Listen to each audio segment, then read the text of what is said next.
नमस्कार दोस्तों। लाइफ में एक बार तो आपने किसी के लिए ऐसा ज़रूर बोला होगा कि मैंने इस इंसान के लिए इतना कुछ करा, इस इंसान को इतनी इज्जत दी, इतना प्यार दिया, लेकिन इन्होंने मेरे लिए इतना भी नहीं करा। अगर आप ये डायलॉग नहीं बोलते हैं या फिर यूज़ नहीं करते हैं तो कॉन्ग्रेचुलेशंस, आप एक काफ़ी सही डायरेक्शन में जा रहे हैं।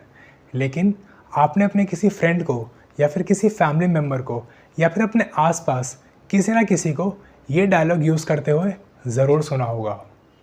तो जो भी लोग ये डायलॉग यूज़ करते हैं या फिर बोलते हैं, मेरे उनसे सिर्फ दो सवाल हैं। क्या जब आप सामने वाले को इतनी इज्जत दे रहे थे, उन्हें प्यार दे रहे थे या फिर कुछ भी उनके लिए कर रहे थे, आपने उन्हें क्लियरली कम्युनिकेट करा था कि बदले में आपको उनसे कुछ चाहिए? दूसरा सवाल, क्या सामने वाले ने आपको क्लियरली कम्युनिकेट किया था कि अगर आप उनके लिए ये करेंगे या फिर उनको इज़्ज़त देंगे, उनको प्यार देंगे, बदले में वो आपका कुछ काम करेंगे? ज़्यादातर केसेस में आपको इन दोनों सवाल का जवाब ना ही मिलेगा। तो इसे एक एग्ज़ाम्पल से समझते हैं। लेट्स से आपको भूख लगी है और आपकी जेब में सिर्फ 500 रुपये हैं और आप एक रेस्टोरेंट में जाते हैं और वहाँ पे आपको कोई एक डिश पसंद आती है जो कि 1000 रुपये की है। इस केस में आपने सिर्फ अपने बारे में सोचा और आपने वो 1000 रुपये की डिश ऑर्डर कर दी। लेकिन बिल चुकाते हुए आप जो पर्सन आपको अटेंड कर रहे हैं, आप उनको कम्युनिकेट करते हैं कि आपके पास सिर्फ 500 रुपये हैं। तो इस केस में बहुत ज़्यादा चांसेस हैं कि वो आपसे वो 500 रुपये भी ले लेंगे और वो 500 रुपये वसूलने के लिए वो आपको बोलेंगे कि आप किचन में आएँ और बर्तन मांजें या फिर झाड़ू पटका करें रेस्टोरेंट में। इस चीज़ के होने के बहुत ज़्यादा चांसेस हैं।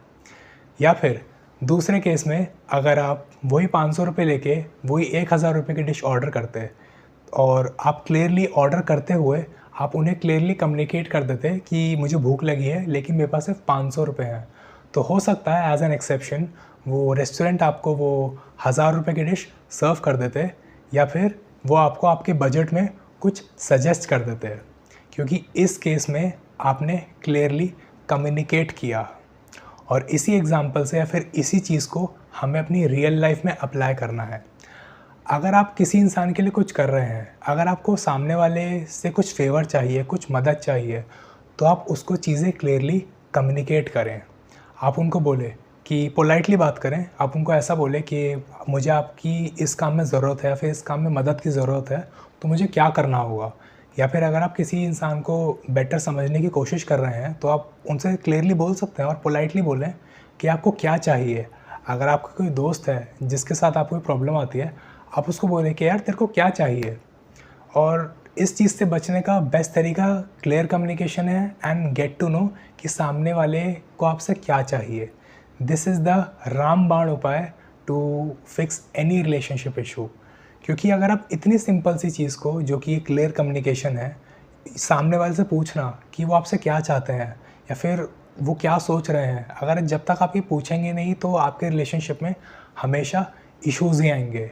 और ये एक रामबाण उपाय है, क्योंकि ये कोई करना ही नहीं चाहता और पता नहीं क्या रीज़न है, लोग आजकल कम्युनिकेट नहीं कर रहे हैं। और ऐसा नहीं है कि लोग बात नहीं करना चाहते, लोग बात करना चाहते हैं, लेकिन किसी रीज़न की वजह से लोग बात नहीं कर रहे हैं। इसलिए बात करनी शुरू करें। और अगर ऐसे ही किसी भी रिलेशनशिप में अगर आपको इश्यूज़ आ रहे हैं या फिर ये करने के बाद भी अगर आपको इश्यूज़ आ रहे हैं अपने रिलेशनशिप में या फिर आपको सैटिस्फैक्टरी रिजल्ट्स नहीं मिल रहे हैं, तो आप मुझे व्हाट्सएप पे रीच आउट कर सकते हैं। आपको मुझे व्हाट्सएप करना होगा, which stands for relationships, and I will be more than happy to help you.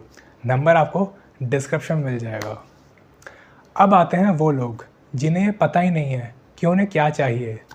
कि अगर आप उनसे जितना पूछें या फिर आप जितना क्लियर कम्युनिकेशन करने का ट्राई करें, आप उनसे पूछना चाहें पोलाइट वे में या फिर किसी भी तरीके से कि आपको क्या चाहिए, वो व्हाट आर दे सीकिंग, और उनके पास कभी कोई जवाब ही नहीं होता, क्योंकि उन्हें खुद ही नहीं पता होता कि उन्हें क्या चाहिए। और लेट मी टेल यू कि अगर आप ऐसे किसी इंसान से डील कर रहे हैं जिन्हें पता ही नहीं है कि उन्हें क्या चाहिए और आपको हमेशा रिलेशनशिप में उनके साथ इश्यूज़ ही फेस करने पड़ते हैं, so let me tell you कि अनफॉर्चुनेटली वो इंसान एक ग्रोन अप एडल्ट नहीं है, क्योंकि सिर्फ बच्चों को ही नहीं पता होता कि उन्हें क्या चाहिए। और यही रीज़न है, जब बच्चों को या फिर न्यू बॉर्न बेबीज़ को जब भी कोई इशू होता है, हो सकता है जब उनको स्टमक एक होता है या फिर उन्हें भूख लगती है, कुछ भी होता है तो रोना शुरू कर देते हैं, क्योंकि उन्हें पता ही नहीं है कि अपने आप को एक्सप्रेस कैसे करना है। तो आप एक ग्रोन अप एडल्ट से डील नहीं कर रहे हैं, आप एक बच्चे से डील कर रहे हैं। तो इस केस में आपको उन्हें क्लियरली ये बोलना है कि जब आपको पता लग जाए कि आपको क्या चाहिए या फिर whatever you are looking for, तब आप मुझसे बात कर लेना है, फिर क्लियरली कम्युनिकेट कर देना। और ऐसा भी हो सकता है कि अगर वो इंसान बच्चा ना हो तो उसे आपसे सैडिस्टिक प्लेजर मिलता हो। उस सैडिस्टिक प्लेजर का मतलब है किसी को परेशान करके या फिर किसी को दुखी करके हमें जब किसी भी इंसान को अच्छा फ़ील होता है, उसको हम बोलते हैं सैडिस्टिक प्लेजर। तो ये भी हो सकता है कि उस इंसान को आपसे सैडिस्टिक प्लेजर मिलता हो।